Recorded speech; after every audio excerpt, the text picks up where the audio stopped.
asked me if I needed any props, and I was like, nice, cool, I got my own. So not only did I bring my own prop, I also brought my own prop builder. Willis, where are you? This is, I reckon, the finest prop builder this side of the Suez Canal. Everyone, give Willis a round of applause, please. There's a revolution going on right now. Now, I'm not a gambling man, but I would wager that most people in this room are well aware of it. I'd also hazard a guess that those suits in their gleaming offices in London and Washington defining global development policy are only now starting to get a whiff of it. This revolution is like, as Sloan suggested, it's happening everywhere. But this is not supposed to be an introduction to these issues. We know about these things. This is a clarion call. This is a loud klaxon screaming, "Wake up!"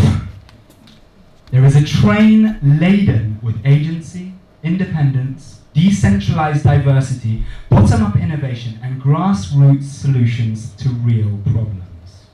While you've been sitting navel-gazing, writing hefty reports, flying around the world, attending £1,000 lunches, it's been gathering steam, and it's leaving the station. Now, I have no idea where it's headed.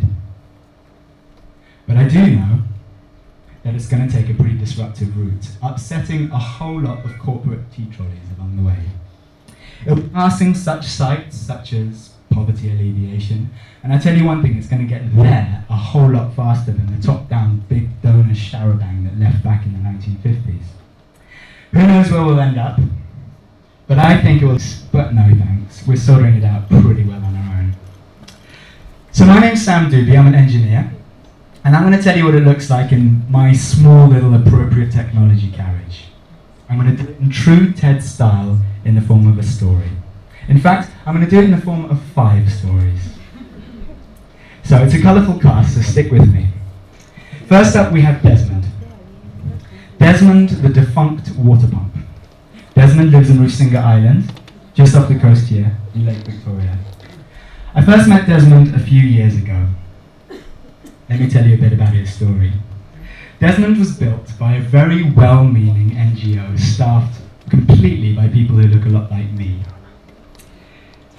For a long time, things were rosy. Desmond pumped water merrily for hundreds of families in this deforested and arid island.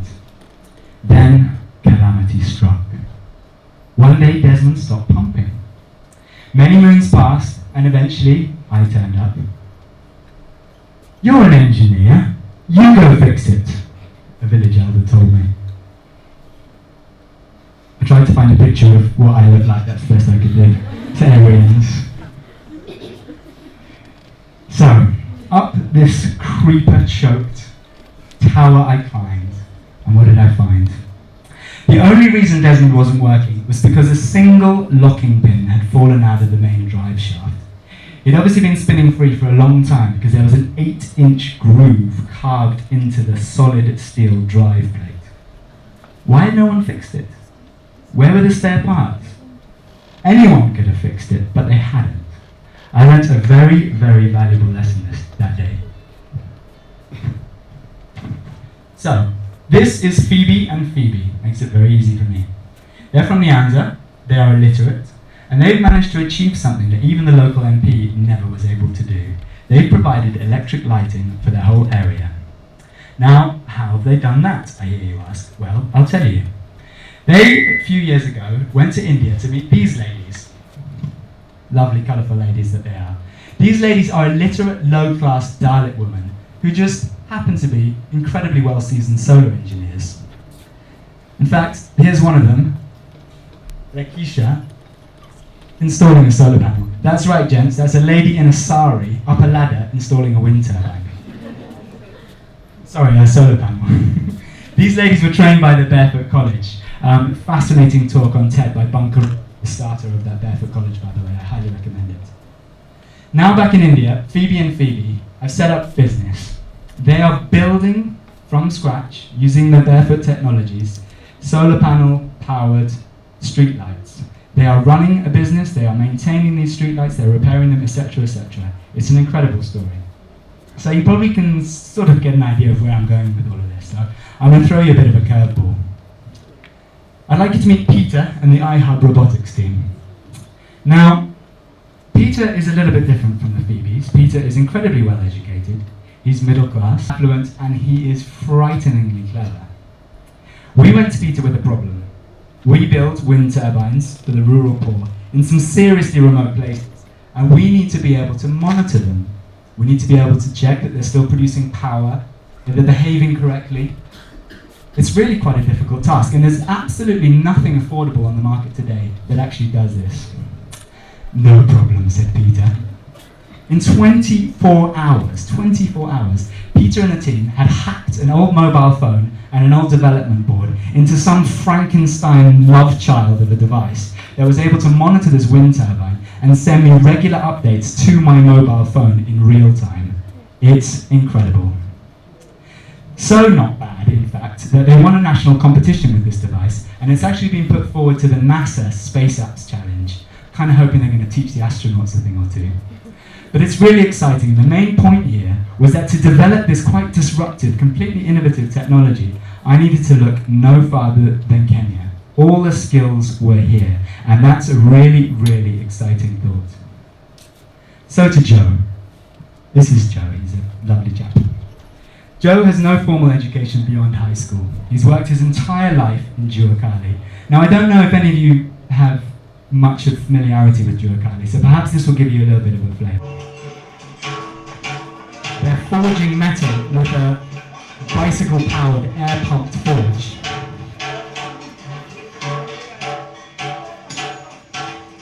I went to the shop, I saw one, I came here and I decided to mine it. Juakali is the heart of Kenya's informal manufacturing sector. It's a dirty, noisy place where magic happens. In go old cars and scrap metal, and out come kitchen utensils, maize grinders, pots, pans, stoves, and now wind turbines. This is a wind turbine we set up outside our friend Douglas's place. This used to be our first workshop, by the way, this derelict, bombed out old building. The wind turbine was built exclusively out of materials we found in Juakali. In fact, most of them come from just next door, Mr. Odoa's scrapyard. Now, this wasn't actually a completely altruistic maneuver. Douglas is a big talker, and he's been sending a whole lot of business our way. So, nobody says it better than Joe.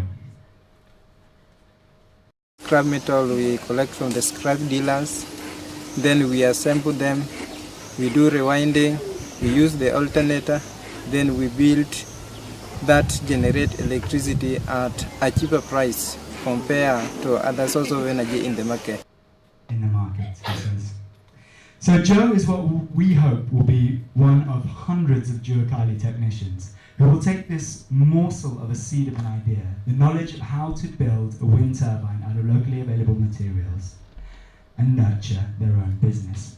And that, my friends, is the nub. They not only will continue doing it, they're going to figure out how to do it faster, more cheaply, and thus the process is unleashed, it evolves, and that's super, super exciting. So we started Access Energy about 1.5 years ago, and there's no prizes for guessing that we provide access to energy for the rural poor. How do we achieve this? Well, in a number of ways. I've already told you about this wind turbine, which is made out of locally available materials, and the training program that we're rolling out over the next few months. But we're also doing something else, something a little bit different.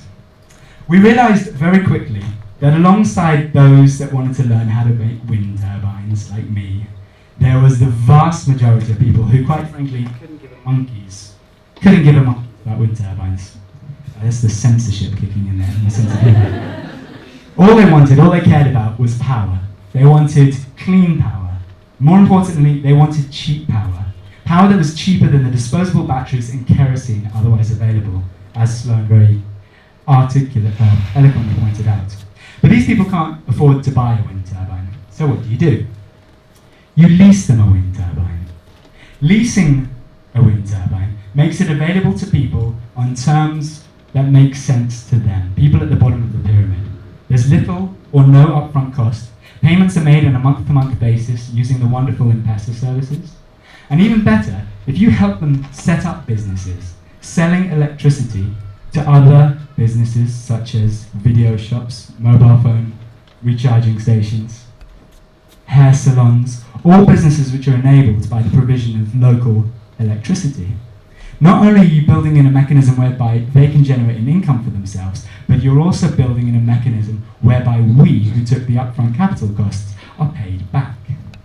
Now the beauty of this is that the market is enormous, and because the technology is cheap, you're able to provide people with a better service than they're currently getting at a price that is cheaper. You can turn a profit out of it, and there you're building in sustainability. This concept can keep going long after we're gone. There is no long-term reliance on foreign donors here. This is where Robinson comes in. Robinson's from Rusinga Island in Lake Victoria here. Now, Robinson works for OHR, a group that recently brought us in to build a wind-powered energy system for their community radio station, an internet booster. That's right, this island in the middle of nowhere, Lake Victoria, is soon to have a wind-powered, blazingly fast internet service. I quite like that idea. Now, Robinson, before he came back to Rusinga, used to work in Kisumu. He was a bit of a wheeler-dealer, a bit of a geezer, as you'd say in England, as you can probably tell from his rather natty hat.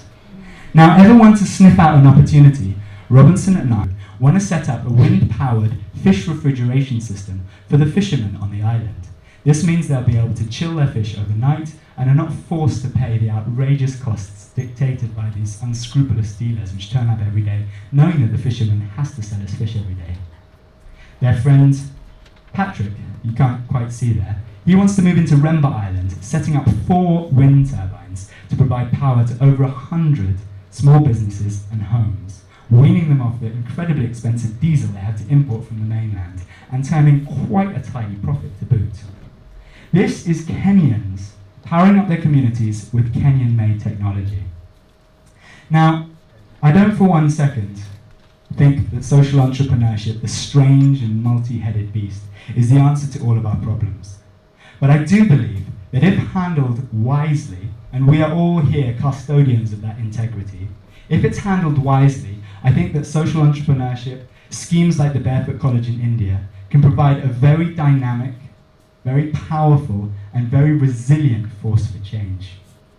Just like the internet has democratized access to information, social enterprise and schemes like the Barefoot College have democratized access to technology, access to health, to health services, access to education, and most importantly, it's democratized access to opportunity. We're doing our own small bit, providing access to energy, which I believe is a cornerstone for a lot of development and growth. But people, the train is leaving, so please jump aboard. Thank you.